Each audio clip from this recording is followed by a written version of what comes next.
যুক্তরাষ্ট্রের আলাস্কা প্রদেশে ১২,০০০-এরও বেশি নদী রয়েছে। এর মধ্যে ৭৫টির বেশি নদীর পানি কমলা রঙের। এর পেছনে জলবায়ু পরিবর্তনের প্রভাব দায়ী বলে জানান গবেষকরা। ওয়াশিংটন পোস্টে জানানো হয়, জলজ ও গ্রামীণ জনপদে এ পানির ক্ষতিকর প্রভাব পড়তে পারে বলে আশঙ্কা করছেন সংশ্লিষ্ট বিশেষজ্ঞরা। এ বিষয়ে সম্প্রতি যৌথ গবেষণা করেছে ক্যালিফোর্নিয়া বিশ্ববিদ্যালয় ও মার্কিন ভূতাত্ত্বিক জরিপ ও ন্যাশনাল পার্ক সিস্টেম। গবেষণায় বলা হয়েছে, নদীর পানিতে রাসায়নিক উপাদানযুক্ত স্রোত মিশে পানির রং পরিবর্তন হয়ে যাচ্ছে।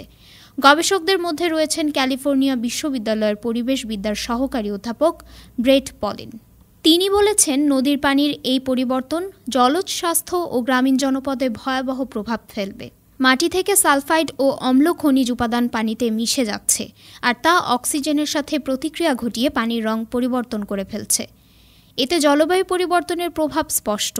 এটি রাজ্যের খাবার ও পানির ওপর প্রভাব ফেলতে পারে।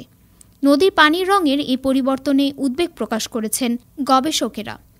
পানির রং পরিবর্তনের মূল কারণ চিহ্নিত করতে হলে স্রোতের উৎপত্তি, পানির গুণমান এবং বাস্তুসংস্থানের পরিবর্তন পর্যবেক্ষণ করা জরুরি বলে মনে করেন তারা। গবেষণায় দেখা গেছে, কিছু স্রোতে লেবুর রসের মতো অম্লীয় উপাদান রয়েছে, আবার কয়েকটি নদীর পানি তীব্র গরম। মাটি থেকে গলিত ধাতবও এর কারণ হতে পারে। তবে মাছ মরে যাচ্ছে এমন চিত্র চোখে পড়েনি। তবে গবেষকেরা যে এলাকাটি পর্যবেক্ষণ করেন, সেই এলাকায় কোনো মাছের উপস্থিতি পাননি। জলজ খাদ্যচক্রে ত্রুটি লক্ষ্য করা গেছে। শৈবালের ঘনত্ব কম দেখা গেছে। নদীর পানির এই পরিবর্তনের ঘটনায় জলবায়ু বিশেষজ্ঞরা সতর্কবার্তা দিয়েছেন। বিজ্ঞানীরা শঙ্কিত। তারা ভবিষ্যৎ সম্পর্কে আতঙ্কিত। আলাস্কা রাজ্যের নির্বাহী পরিচালক ট্রিম ব্রিস্টলের আশঙ্কা, নদীর পানির এই পরিবর্তন রাজ্যের মৎস্য শিল্পে ক্ষতিকর প্রভাব ফেলবে। তিনি মনে করেন, এই সমস্যা সমাধানে আগামী কয়েক বছরের করণীয় ঠিক করা জরুরি। তবে এর সমাধান আসলে কোন পথে তা আমাদের জানা নেই।